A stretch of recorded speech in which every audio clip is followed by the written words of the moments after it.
Good afternoon, everyone. Good afternoon. Could I ask you all to take your seats, as we are now on 1:30, and it's time to start our next panel. I'm really delighted to have with me the CEOs of the 4 trade associations that own and direct PLS on behalf of the entire publishing industry. Their names and images are emblazoned on the wall behind us, so I don't need to repeat that. But I hope that this afternoon's session is going to give you a real flavour of what really is going on in the industry around us and the industry that we're all working in, not just in the area of rights and licensing, but the broader issues as well. And we will have some time for questions afterwards, so please do bear that in mind and feel free to ask questions. So without any further ado, I'm going to invite each of the panellists, first of all, to tell us a bit about who they represent in their trade associations, and also what is happening in terms of the business for your members, in terms of sales and what the trends are. So we'll go in the order that we're sitting. So Dan, would you like to start? Yeah, absolutely, Sarah. And just to say, thank you so much to PLS for hosting this. PLS does such an amazing job, and I joined the board of PLS about a year ago, and I'm continually amazed at how well run it is and what a good job you do. So thank you. So I'm Dan Conway. I'm Chief Exec of the Publishers Association. We welcome members from consumer, academic, education and higher education publishing. We're currently at our highest ever membership level, so we've got 178 members, I believe. Currently, we're aiming for 200 by the end of the year, so we're at an all-time high in terms of membership. It does mean that we're a very broad church, and there are some organisations here who will also say the same. But I think, you know, a big thing for us at the Publishers Association is you've got a huge range of businesses reflected there within the publishing ecosystem. So you've got major academic publishers, some of whom don't even call themselves publishers anymore. They're sort of data companies, right through to, you know, very small literary independents on the consumer side. And I think that sort of I was going to say tension, that's probably not the right word, but the challenge for us at the PA as a relatively small team is making sure that we try and represent all of those businesses equitably and that we cover what is a huge amount of ground. In terms of what we see there'll be other speakers here who can talk to other bits of the publishing industry, so I won't go on too long. But in terms of what we're seeing from an overarching perspective, the figures last year, which were the last sort of really accurate figures we had, showed that publishing posted the highest ever revenue figures on record, so very close to £7 billion revenue to the UK economy, so a really, really significant chunk. And as I say, at an overall level, those figures are the best that they've ever been. The growth really came last year from the opening up of international markets, so export sales, really.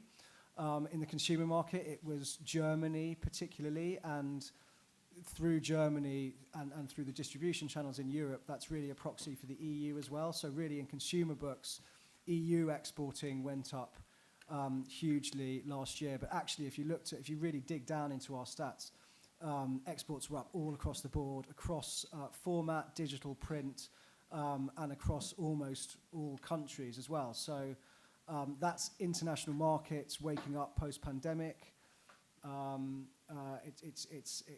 It's also publishers just doing a fantastic job of getting their books and journals sold overseas. I think the other sort of major stars of recent time are fiction.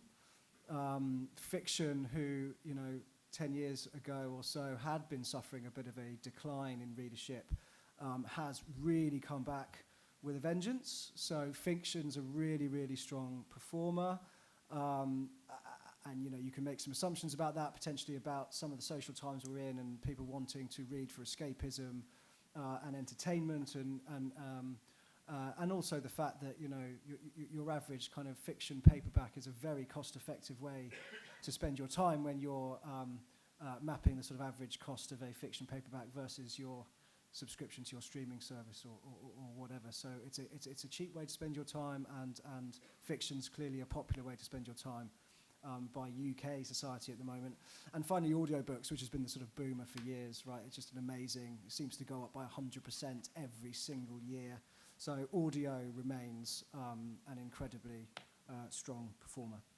So that's a real snapshot. In education, I should say it's North Africa and the Gulf states that are really strong performers in export markets. So, you know, the English curriculum and English teaching materials continue to be very much wanted in that part of the world. Thank So you that's an overview. very much, Dan. Very clear overview. Saj, over to the magazine sector. What can you tell us about? Hello, everyone. So the PPA is the Trade Association for Specialist Interest Media, and I definitely use that term in the broadest sense. So we have around 180 members, 2 more than Dan, it sounds like. Not that there's any sort of infighting going on at all. But they range from multinational consumer businesses, B2B, information and data insights businesses, and also some smaller independents. And as you can see, a real broad variety of members. But the strategic glue that sort of brings our members together is that they're all creating trusted content for their specialist communities. And so this is true for whether they are focusing on people's interests and passions, so cycling, food, fashion, etc., or they're creating data and insight to help people do their jobs better. So that's a little bit about our members. What are we seeing in terms of sales trends? So when you've got such a diverse membership, it's actually quite a difficult question to answer. But as a sector, if I kind of put the sales elements into 2 broad areas, right? So you've got one which is the access to trusted content in the form of subscriptions and membership. And then you've got the other side, which is access to the engaged and attentive audiences in the form of advertising. And I think on the advertising front, you know, that has really ranged from anything brand advertising to sponsorship to content marketing, all the way to the sharp end of the funnel where we talk about lead generation and affiliate revenues. And I think, you know, bearing in mind that most of our members are serving their content on 5 or more platforms, what we've really seen a trend in is around partnerships. I think a lot more of our members are creating partnerships with their clients to really understand the audiences that the publishers have a deep knowledge on, and kind of serving the content on the right platform depending on, you know, what that answer looks like. So that's kind of where we are on the sales front. Sorry to ask you such a difficult question, That's but all right. I mean, it And goes after for lunch. all of you because you all represent a huge range of publishers, so there's no sort of single answer here. Bridget, independent publishers. Absolutely. Thank you, Sarah. Hello, everyone. So the IPG is the membership body and the community for independent publishers in the UK and Ireland. Okay, here comes the numbers. So we have more than 600 members of all shapes and sizes. Sorry, guys. Of all shapes and sizes, you know, ranging right across publishing in sectors including trade, children's, academic, educational, professional, and specialists. Name any subject, and we will have a member who's publishing a book about that subject. I mean, it is absolutely diverse, and that's the beauty of independent publishing. They tend to be very specialized. Our members are predominantly British-owned SMEs, so small, medium enterprises, and they are based throughout the United Kingdom. So the IPG, what we do is we help independent publishers thrive and connect with each other. And we like to think that we have the same can-do, hands-on spirit as independents. So we are really all about helping organizations at sort of the grassroots level, if they're just starting out or if they've been going for a few decades. And we do that in a number of ways. We run big events and conferences, and we have collective stands at book fairs and webinars, and we support publishers' skills via training and mentoring, and we provide lots of other resources. And I should just say that we're proud to be a member of the PLS since 2015, and so we obviously help independents to make the most of their rights and collective licensing and permissions. And really, just to echo what Dan said, thank you to PLS for everything they do for the publishing. So in terms of trends, there are obviously challenging times for everyone in publishing, and we'll discuss that a little bit later. But we think that independence and the independent side of the market is in pretty good shape at the moment. And we have definitely seen that through Brexit and COVID and the cost of living crisis, that independents, they really are resilient and resourceful. They're just absolutely brilliant at spotting gaps and opportunities in the market. Many of our members say that they're still growing sales, even after the boom of the lockdowns in 2020 and 2021. So I'm sharing a little snippet with you now because we are revealing our independent publishing report later this week. But what's really notable, and again, just to echo what Dan said, that independents are really properly global publishers, even the smallest ones.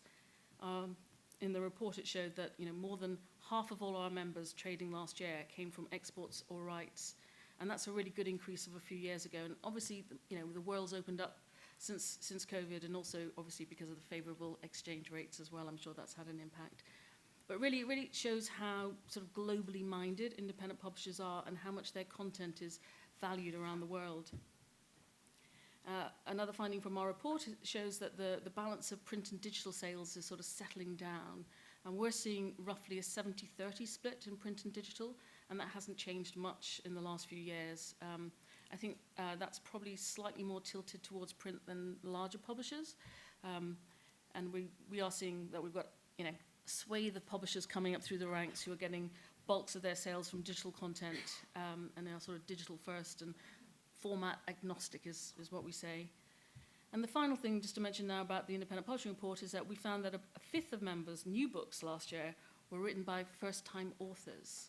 And that really highlights the role that independent publishers play in supporting new talent in all sections, but especially literary fiction, Dan's mentioned that.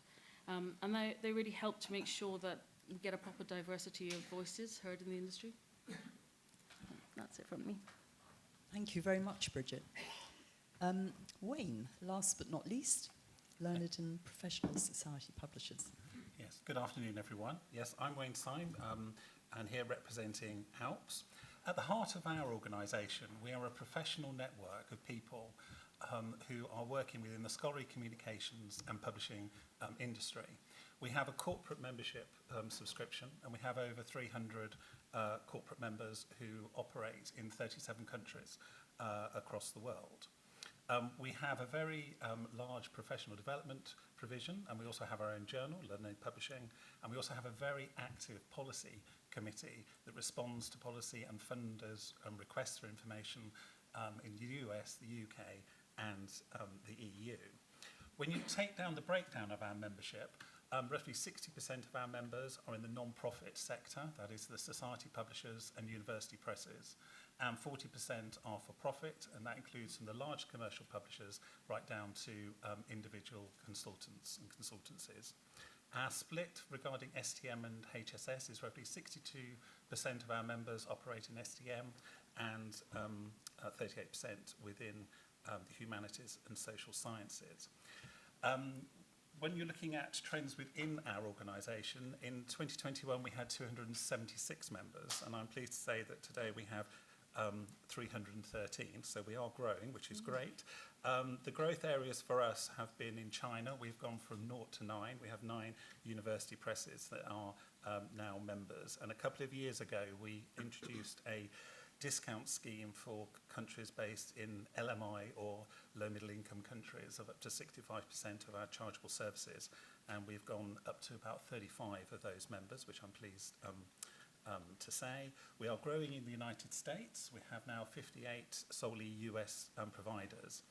And regarding, we did a Ukrainian scheme this year where we offer free membership to any Ukrainian scholarly publishers. And I'm pleased to say we've gone from 1 to 20 in that particular area. And because we are at the PLS conference, I must thank PLS for sponsoring, because they've actually paid for all of the Ukrainian scholarly publishers to attend our conference virtually this year. So many thanks to PLS for that. Looking at sort of global trends, so the fact that there has been a move since we've had open access for the smaller society publishers to be partnering with either university presses or for the large commercial publishers. And this has also been accelerated by changes in IT and regarding AI. But we do have still a resilient, self-publishers that are still part of our network. And we are very broad. If you have an interest within the scholarly communications or publishing industry, we would love you to get involved with our network. So I think that's us. Well, there you go. Thank you all very much for that. It paints a pretty positive picture, I'd say, of publishing, which is encouraging. But I do know that there are some nitty-gritty challenges that each of you have to face, and probably it's the raison d'etre for many trade associations to have to deal with such things on behalf of their members. So perhaps we could just drill down into a few of these before we move on to other things. And maybe, Bridget, could we start with you? I think Absolutely. Thank you, Sarah. So, I talked about independent publishers being resilient and resourceful, but there's certainly, lots of challenges in the last few years.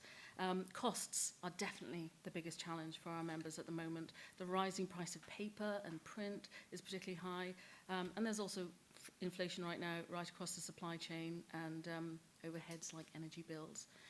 Cost of living is obviously having an impact on consumers too, and though, as again Dan mentioned, we can see that people are still keen and ready to buy books and enjoy reading.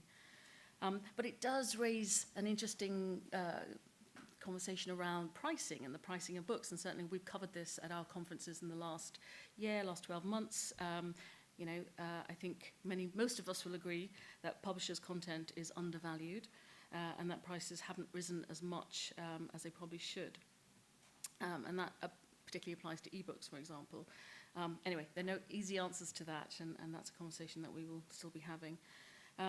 We've also seen in the independent sector massive headaches around distribution.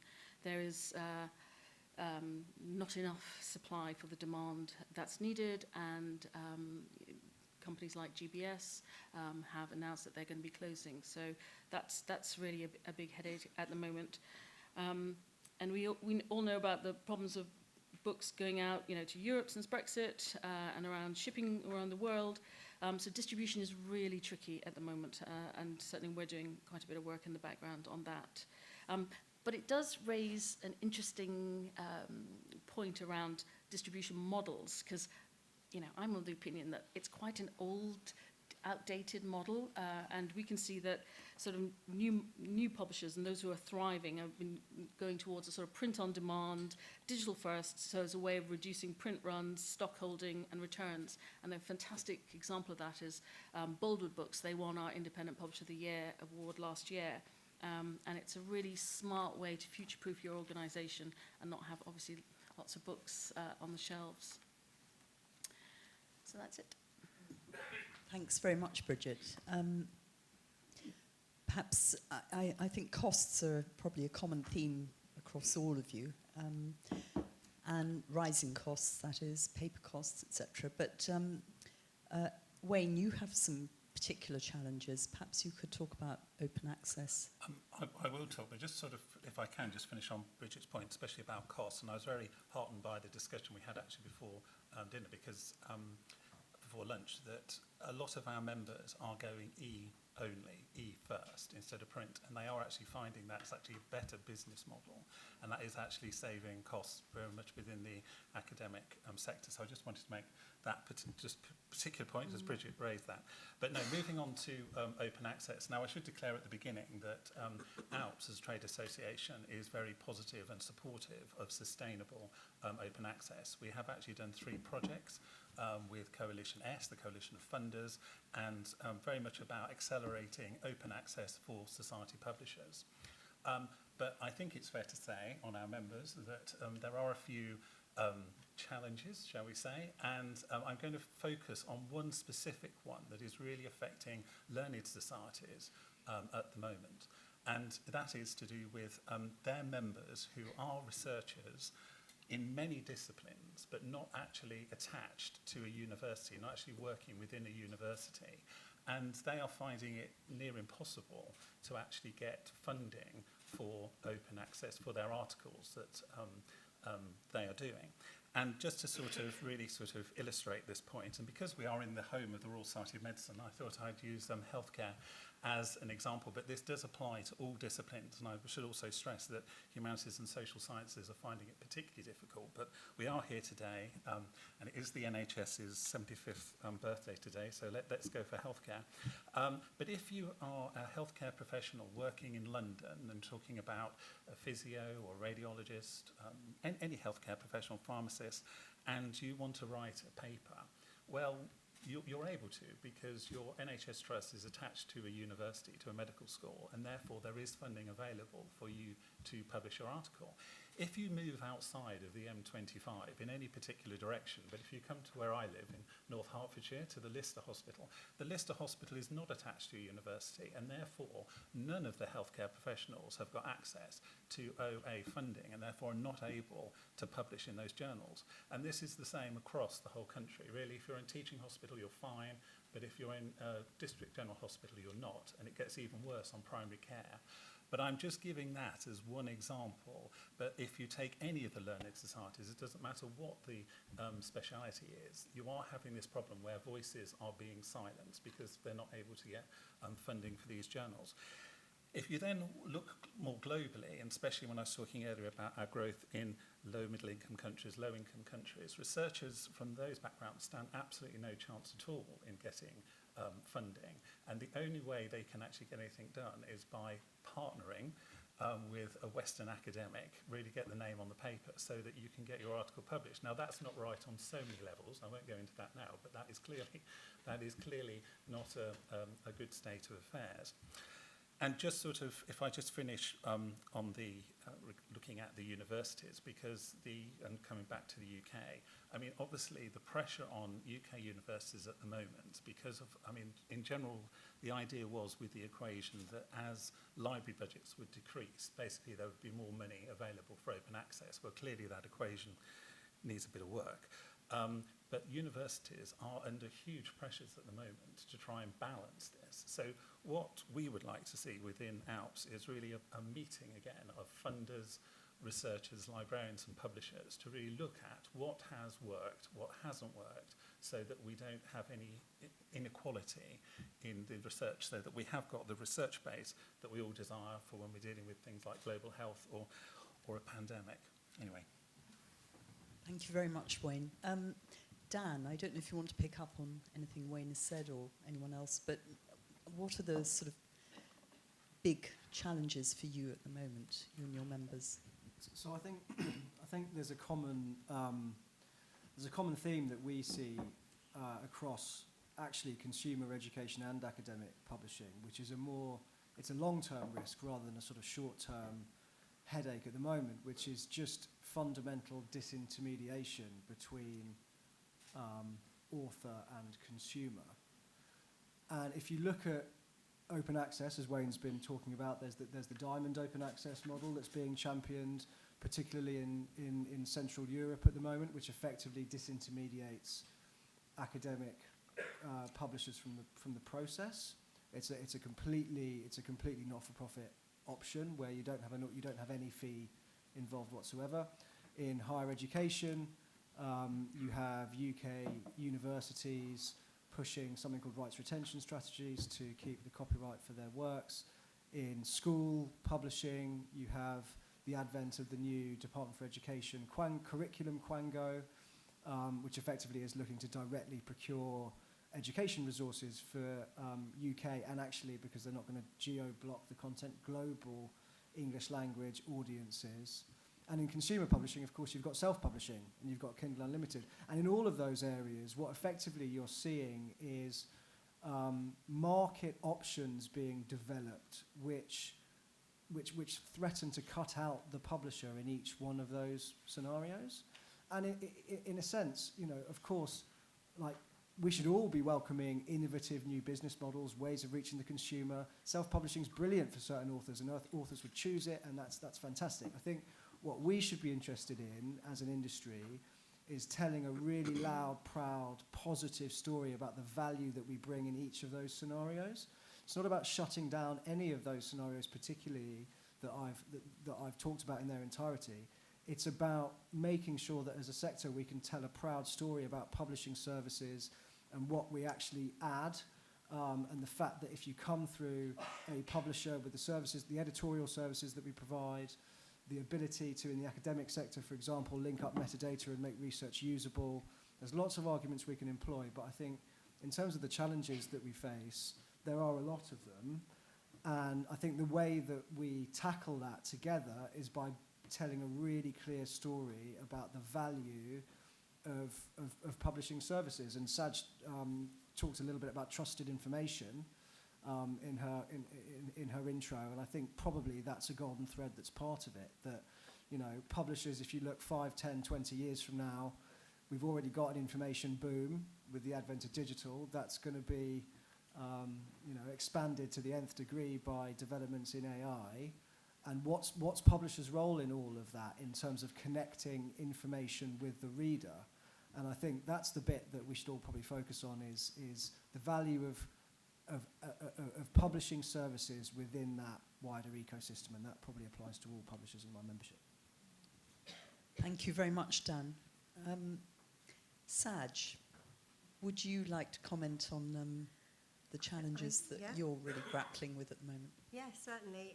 I mean, you know, in the interest of not sort of repeating, I think that piece around costs, supply chain costs, I think is relevant to everyone. I don't think there's many industries that haven't been affected or impacted by rising costs.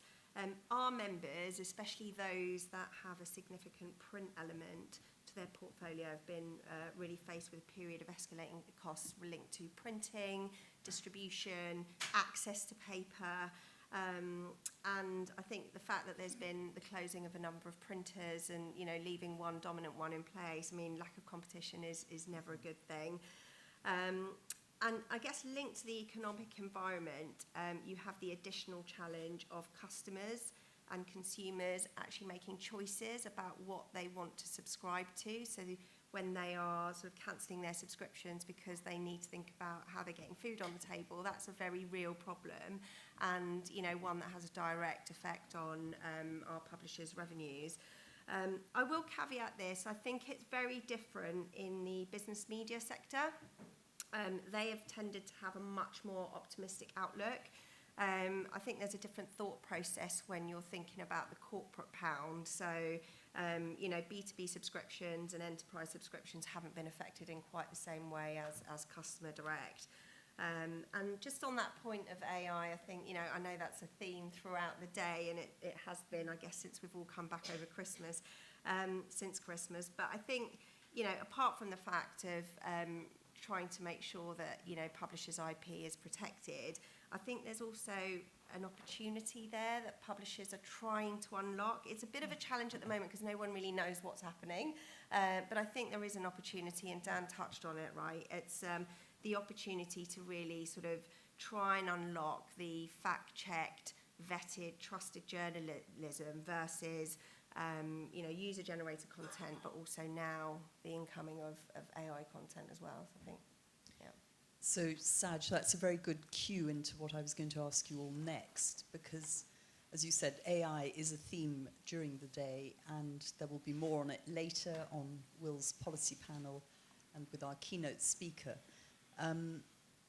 But could you tell us how you are each engaging with your members to look at the whole issue of AI and supporting them as we navigate this scary field?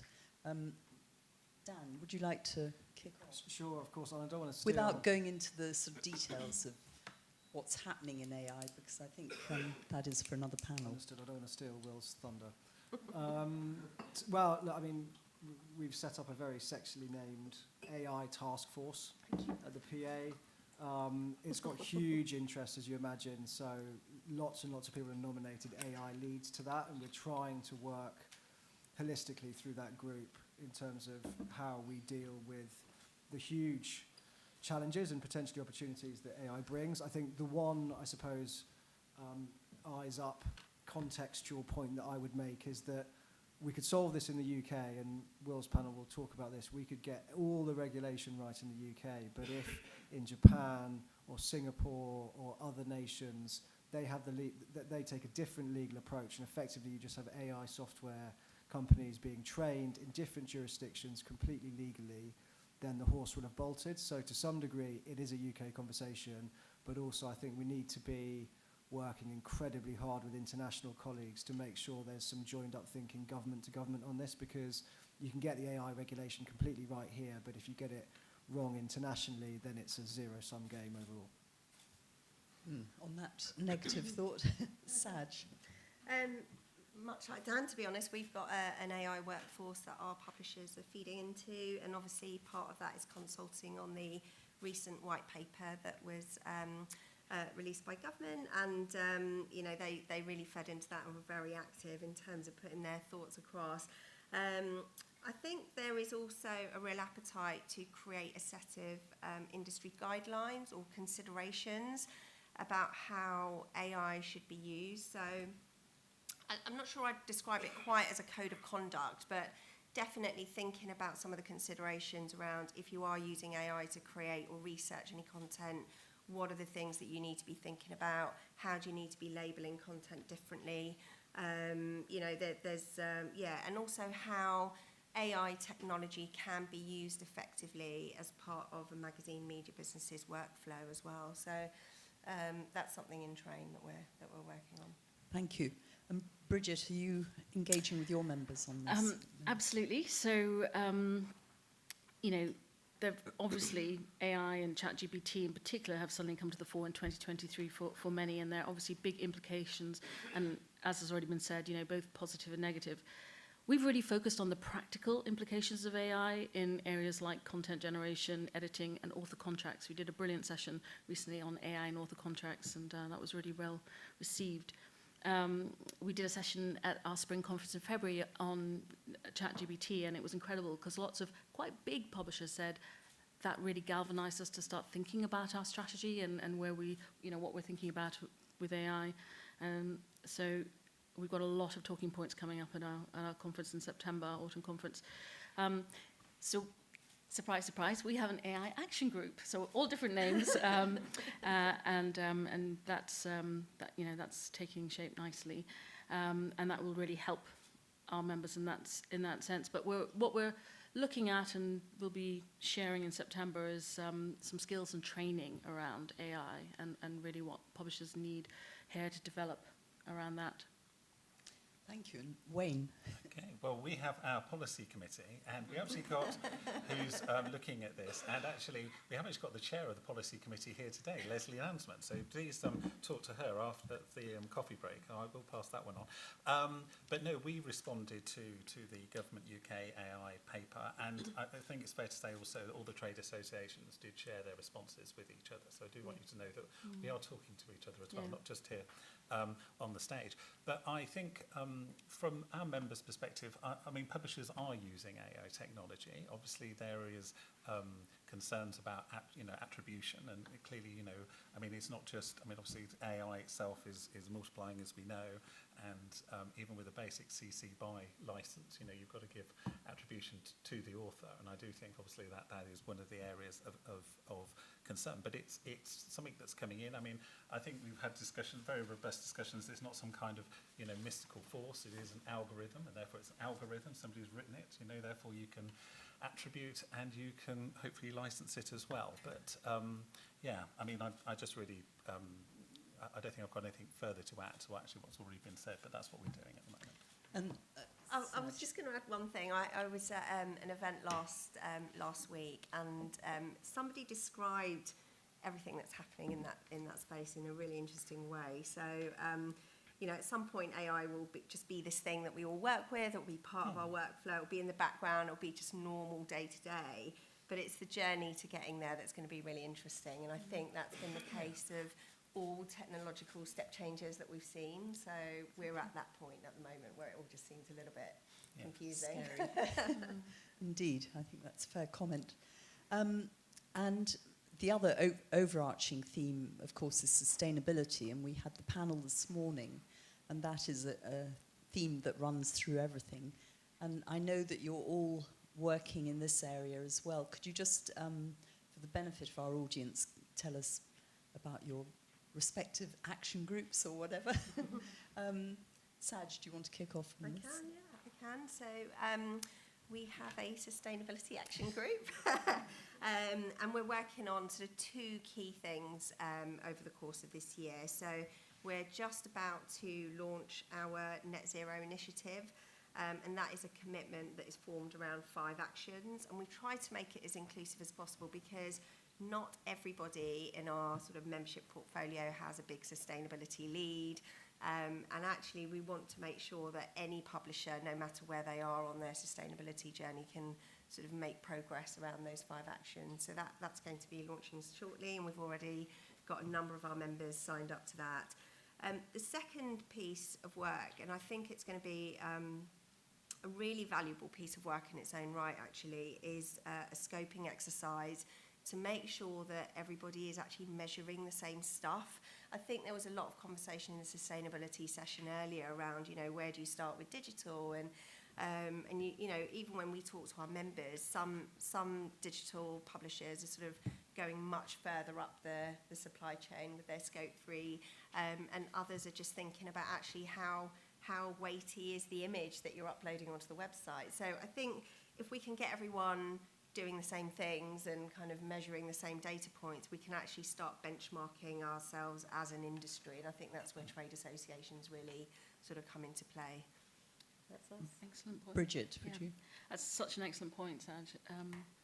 So, okay, we've got a sustainability action group called SAG. It's really groovy name, and that's chaired by Amanda Ridout, and we've actually, you know, one of the issues was we didn't really have any data on how to get started, so we set up an industry task force, and they've been absolutely amazing. So we have something called the Book Journeys Project, and that was looking at measuring the carbon emissions in books routes through the supply chain. And then from there it led to some targets for reducing impacts in areas like transportation, logistics, and packaging. And also, just again to Saj's point about, you know, companies of different sizes and not having a dedicated person in-house, supported by the PLS, we launched last year a zero carbon toolkit, and that's free for all our members. It's on our Skills Hub, our e-learning platform, and that's been really well received, and a useful guide, that a live toolkit that's constantly updated. And so the next phase of our Books Journeys project, we're looking at returns, that thorny topic of returns, because that's all a major, you know, contributor to emissions. And so we've just, again, from our independent publishing report, what it's looking like 4% of returns are going back. And, you know, one of the big problems for us is that books are pulped at the end of, how they're treated at the end of life is what we're calling it. And so the IPR, Independent Publishing Report, shows that just over half of the books that are returned to members go back into stock, and that's pretty good, actually. And then about 10% are donated to charity or rerouted elsewhere.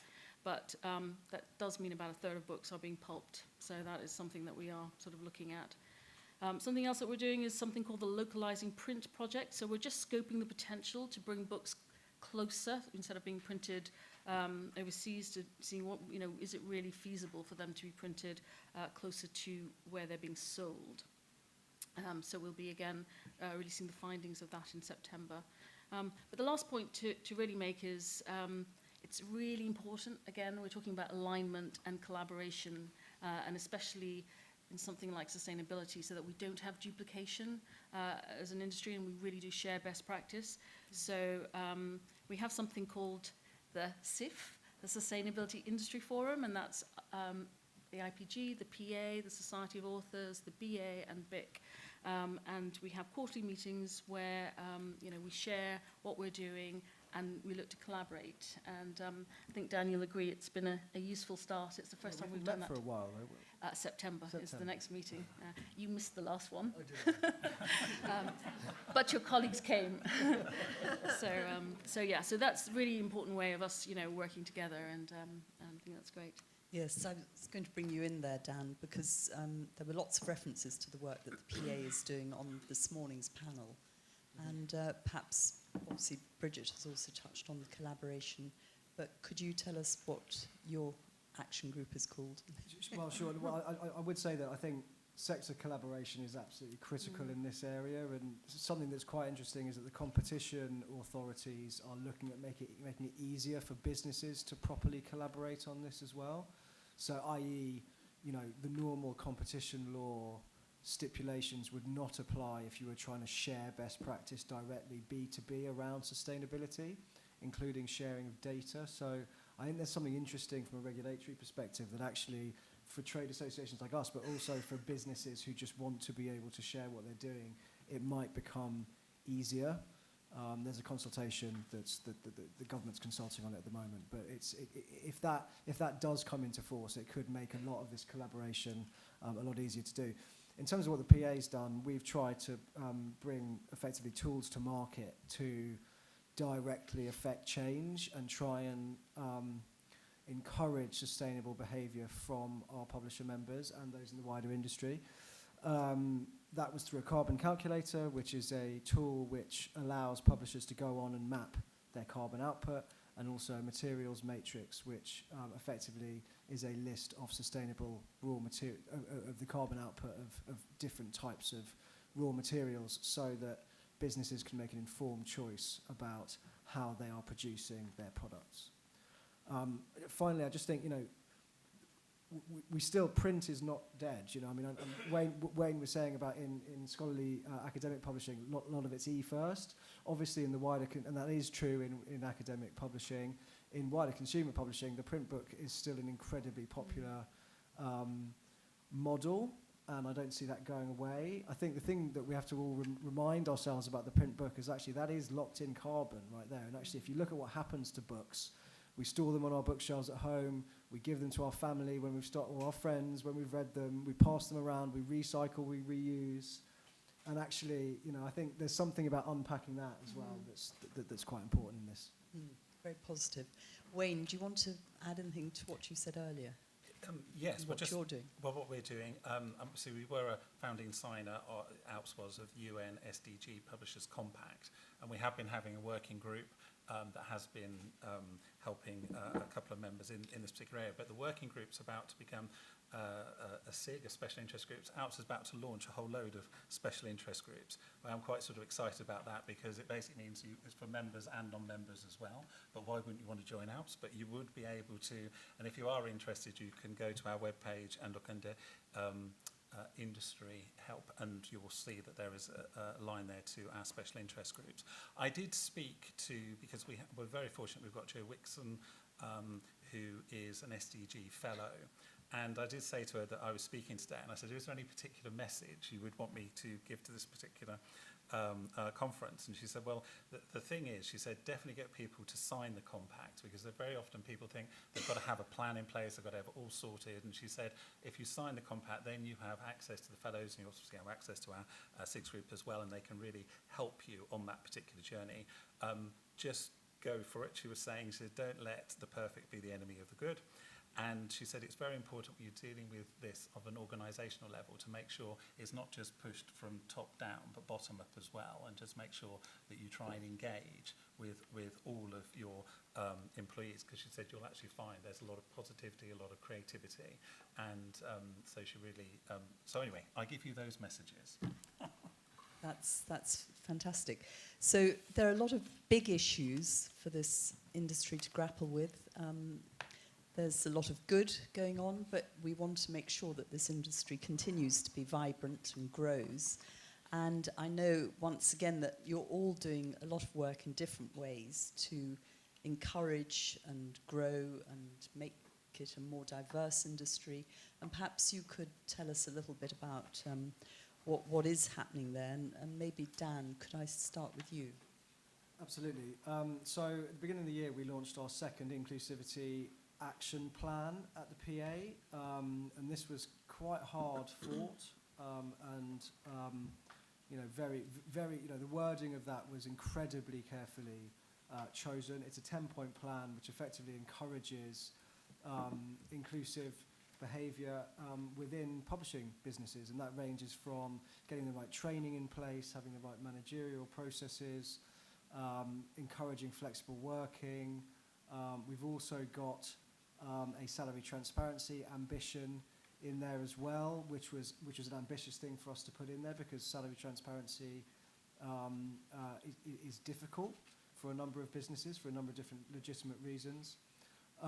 We set targets. So our first Inclusivity Action Plan had targets around women in senior leadership and BAME.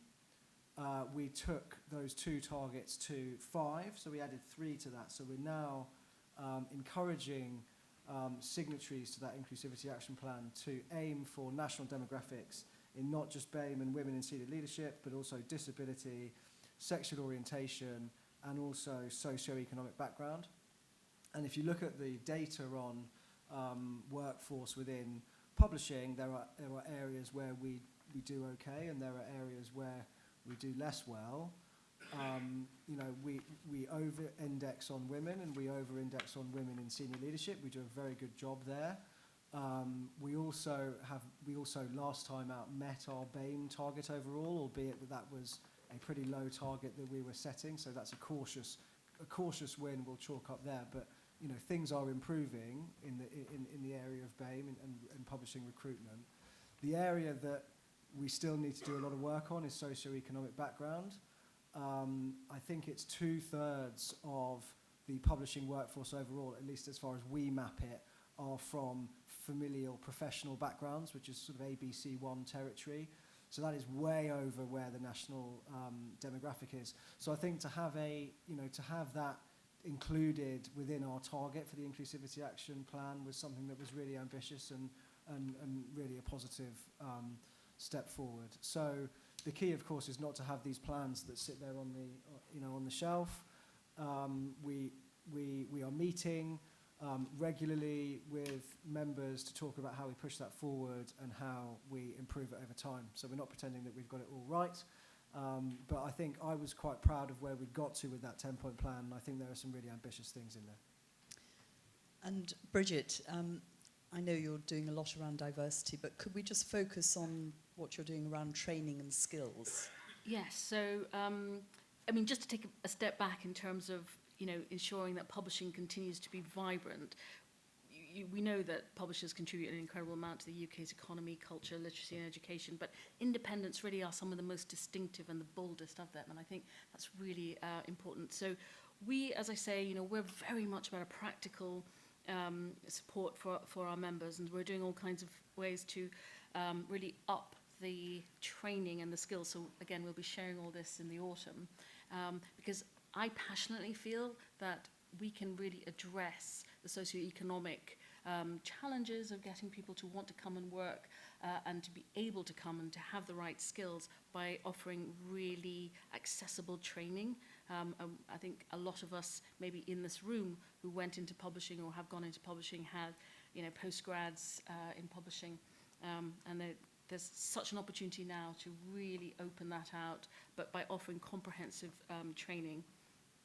And again, one of that generation is just to make sure that we are catering all around the country. I mean, as I say, our members are absolutely around the country, so that's really important. We're also doing a lot of mentoring as well, and especially we're seeing that a lot of the more junior members who are working within the organisation are having the right skill set, because if you work in a smaller company, chances are they don't have a proper comprehensive training budget, and so we're really trying to fill that gap very proactively. And Wayne, I think mentoring is one of your... Yes, I mean, just sort of, just following on from that, I mean, we launched our mentorship scheme probably about a couple of years ago, and we just started off just very small, but I'm pleased to say we're now up to 500. We're now mentoring schemes, and obviously we're doing this internationally, so that, and that is proving very popular. We've also got a early careers hub to try and help, and obviously we offer a wide range of professional development, especially around diversity training. The one thing I would just point out there, and this is just an interesting, I think, observation. I mean, our training is very, very popular. I'm not just saying that. I mean, it's fully booked, and people we have at 60. They're all online, so it makes it accessible as possible. When it comes to diversity inclusivity training, it is the least booked. It's the least popular. When I've sort of pushed, people say, "Oh, well, we've already done that. We already know this." And I just think there is a bit of a kind of, I don't know, a little bit of a barrier there. I don't know, perhaps a little bit of complacency, but I just sort of put that out there. I just find that interesting. Out of all the training we offer, that one has the lowest attendance. Thank you, Wayne. It's sad, you're doing a lot around early career development, and could you tell us a bit about what's going on? Definitely, we certainly are. So we're doing a lot around the attraction and retention of key talent. I think as an industry, most people tend to fall into magazine publishing. You don't tend to get people that, make those career choices at the point where they're deciding on their career at school, etc. So we're currently working on an industry-wide campaign to attract diverse talent and skills into the sector. And, that's beyond journalism and sales. We're really looking for things like digital marketing skills, data science, sustainability leads we've spoken about earlier. So the list is quite endless, actually, and I don't think magazine publishing sector is necessarily the first kind of thought that comes to mind. So we're working hard on that, and we're using our under 30 community to really help build that out. So that's going quite well. We also recently launched our Next Gen Board initiative. Really excited about this because what it is, it's an opportunity for diverse talent to actually have a seat at the top table and have a say in setting our industry's agenda. So the idea with this is that, we give some of these rising stars, it's a cohort of 16 this year, and they will stay on the Next Gen Board for a period of a year and a half, and then we will look for our next cohort. But during that period, we want to give them real boardroom skills, but also the opportunity to work on strategy, to set strategy, access to networks, access to mentors across the industry as well. And I think that's real equity back to people that we recognise as the rising stars of our industry, and we want to retain them in the industry and really make them feel like their voice matters. So we actually launched it in mid-March. We closed for applications at the end of April, and we had over 70 amazing applications. I mean, honestly, the job of sifting through them was really intense. And we had a recruitment day that Amy from PLS took part in as one of our recruitment panel. And yeah, we kind of filtered that down to the 16 that were announced a couple of weeks back. So really excited to see how they get on. But I think that's, if we can make this a blueprint for how businesses across our sector and beyond can potentially think about how they get new diverse voices at the board table, I think this would be brilliant. And we've already had a few of our larger members saying that they're getting pressure internally to do a similar thing, which is absolutely the aim here. So yeah, that's where we are. And thanks to PLS for supporting our talent campaign. So yeah, that's meant a lot, and it's meant that we've been able to get that off the ground. So really, really helpful. Good. Which actually reminds me, at the back of our annual transparency report on our website, you'll find a list of some of the projects that PLS has been supporting on behalf of and in the interests of the wider publishing industry. So do take a look at that and raise questions. Now, we are sort of out of time. I knew Wayne did warn us that we would have plenty to talk about on this panel. There is an awful lot that you've heard, but I think we'll take one burning question, if there is one, in the audience. We have a question in the front row. The mic is... Could you reintroduce yourself? We heard you this morning, but... Sure. Mohammed Madani, Maghreb Review. Not much has said, or I would like to know the view of your panel on Brexit. well, That's another session. That's another session. We haven't got time what to I would start like to that. know Yeah. is your members report sales of their books in European countries? I have another question. So can I have an answer first? Could you Everyone seems just to be looking at me. rephrase the question, because I didn't hear the actual question, I just heard the Brexit. What's the view? I voted Remain, if that means anything. Yeah. Yes. I think We we all got through did. it, yes. Do you want me to say, I can say a few words about how our publishers, our members have struggled, or how they've addressed The Brexit? question is straightforward. What your members reported to you about their sales in Europe since we left Brexit? Well, certainly there have been a lot of challenges through the bureaucracy and the costs and just the admin. And so in true entrepreneurial spirit, a lot of people have worked around it as well. And you'll have seen that certain companies in the industry have set up European offices, so again, in that sort of innovative way, they've sort of worked around it, and they are still working around it. But it has, especially the smaller the organisation, the more time it's taken up. And a law publisher said to me the other day, it's ridiculous. I've decided it's not cost effective for me to be selling my books in Europe, and I'm now selling them, I'm doing really well in Asia. I mean, it makes no sense whatsoever. But for a tiny publisher, it just didn't make sense. A quick comment from the rest of the panel on Brexit and your members' experiences. So I think Bridget's summed that up really well. I mean, the truth is we're still selling to Europe. And if you look at the data, I was just checking my notes there, I think I'm right in saying that consumer books to Germany were up 44% last year, year on year. So, UK publishers are managing to get their books sold and distributed across Europe, which is great, and Europeans still have a huge demand for British books, which is also great. That doesn't mean that there isn't some issues, particularly around freight and customs, that need to be addressed along the way, but I think our overriding message is that business is doing its best to be innovative and deal with that and get books into the hands of European readers, because that's where the demand is. Saj. Can I just... Could I just hear yeah. from the panel? I do have We are out of time. subscribers in all European countries of my journal, and I find it very hard to get them delivered to my subscribers, because the European subscribers to my journal, they have to pay €20 to collect from the customs. Yeah. Yeah? I think this is a So, common issue that everyone is finding. big issue. One more question, if I may, with wine. I think we need to wrap this up. I would like to give the panellists a chance to respond to your first question. Saj, did you want to add Nothing anything? more to add, to be No. honest, I think. Or it's similar Wayne. to- And I'll be very quick. All I think initially it caused some strain with academic relationships, but I think we've got over that now. That's how I would put it. So, yes, nothing further than what else the panel said. With that, I'm going to have to wrap up the session. I think we could go on for hours, actually. There's so much of interest. I hope you've all found it useful and interesting, and please help me thank our panel for a wonderful... Thank you. It was fun. It's been fun. Thank you.